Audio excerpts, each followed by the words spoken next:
చూడండి కబోర్డ్స్ బెడ్రూమ్లో మా బెడ్రూమ్లో పెట్టించాము. ఇలాగా డ్రెస్సింగ్ టేబుల్ కోసం ఒక మిర్రర్ కూడా పెట్టించాము.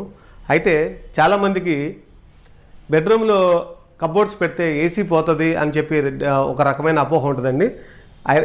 ఏసీ ఎక్కడికి పోదు, తలుపులు వేసేస్తుంటాం కాబట్టి ఏసీ బయటికి పోకుండా చూసుకోవాలి తప్పితే కబోర్డ్ వల్ల మీకు కరెంటు బిల్లు ఎక్కువ ఏం రాదు, ఏసీ పోవడం అనేది ఉండదు. ఇదిగోండి మా ఇంట్లో కూడా మేము ఏసీ వాడుతున్నాము.